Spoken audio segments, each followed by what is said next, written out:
What's good, YouTube? It's your man BG Tech Life, and as you can see, we got the Samsung Galaxy S24 Ultra on deck. Now, it's been 2 months with this device, so let's get into some long-term thoughts and feelings about the S24 Ultra.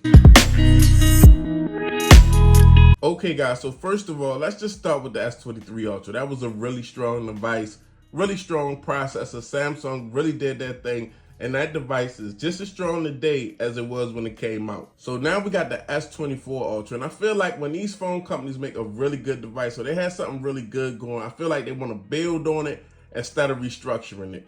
Because restructuring something that's really working really well could possibly lead to actually some failures that you didn't have to take. So first and foremost, we start off with this device in its titanium build. I like these titanium rails, guys. They've been holding up really well. They look aesthetically good, especially against my titanium black, which looks like a space gray. And also the way that the sides of the device are kind of rounded and not edged off, it's pretty decent holding in the hand. The pointiest part of this device are the corners, and my hands, the way I hold my device, I don't run into these corners often. But just a really elegant device, and also at the same time introducing that new flat display. This really reminds me of a notebook. This is how an Ultra or a Note device should look in 2024. And just to talk a little bit more about the display, we actually got a game-changing display. The anti-glare coating on this display is game-changing. Samsung have been bringing really good displays, QHD displays, high-res, AMOLED, OLED displays that look really good for a long time. But now with this anti-glare, this is something that no other smart device really has. And you can tell a really big difference between this device and any other device on the market in the sun or when light is shined on the display. So this is just definitely something that's game changing and new, and a really big plus that I think a lot of people overlook. Now, when it comes to a device like this, of course, it's going to be more expensive of a price point because it is the Ultra, and this device is all about the extras, the things that a lot of your regular phones or a lot of your flagships won't have that this device specifically has, like 100x zoom, S Pen features, and things of that nature. All in all, this is a really powerful device, and when you step to it, you should know what you're getting and you should be making the best of it. Now, there are some things that I would like Samsung to really take a look at and fix on this device. This device has a lot of camera sensors, and they're really powerful and they're really good physically. One thing I feel like Samsung lack is post-processing for their pictures.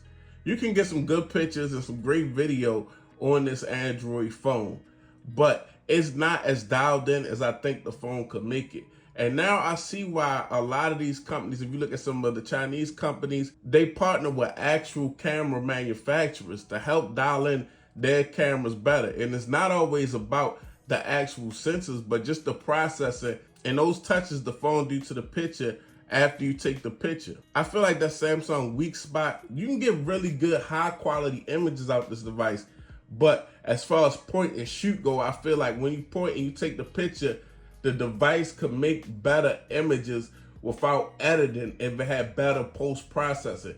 I feel like I take some amazing pictures with this device. I have to put my own touches on it to make it look like I want it to look. As a new photographer and videographer, I can get everything that I need out of this device, but I feel like post-processing need to be stepped up for just a better point and shoot experience.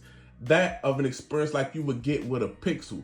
The Pixel devices take really good pictures, not because of the sensors, but because of the editing that's done after you take the picture natively by the device. And that's where this S24 Ultra needs a little guidance. All in all, this has been a really fun phone, a really good device, and my daily driver, the device that I really like picking up. It is a bit of a behemoth in hand, but I have big hands, so I really don't worry about that. But just the amount of things that you could do on this device, just the amount of customization that Samsung One UI has, and the amount of features that Samsung One UI has, make this just a really go-to device for me. Now, the battery life on this device, I've seen battery life complaints, but guys, as I'm doing my battery life test and constantly monitoring my battery life, I'm still getting good battery life on this device. I'm still getting like 8 hours of screen on time on my device.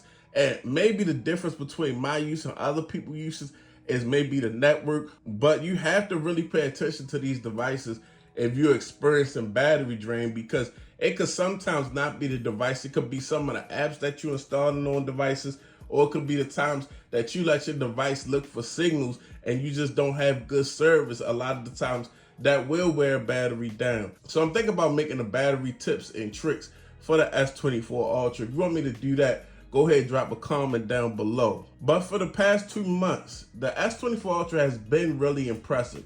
And at its price point, it should be really impressive. This is not the best deal in tech. This is not the best tech per dollar device out, not at all. This device is really strong, coming off a strong S23 Ultra. If you into the Samsung ecosystem and you like Samsung devices, I feel like right now the best buy for somebody would be the S23 Ultra on the used market. Just a device that's just almost as powerful as this one, good battery life, and still getting updates, and now has Galaxy AI just like this device. So the Samsung Galaxy S24 Ultra is what it's supposed to be, one of the most feature-packed, powerful devices on the market, with a very utilitarian camera system that could get it done. Now, I do feel like we need some more updates for Samsung, and Samsung need to work on post-processing, but I'm still loving this device. I still take pictures with this device. I still think this brings some of the best video on the Android side. And if I had to have one device today, it would be the Samsung Galaxy S24 Ultra. These are just my thoughts after 2 months. It's your boy BG Tech Life. I appreciate you watching. If you're not subscribed, get subscribed. I'm out. Peace.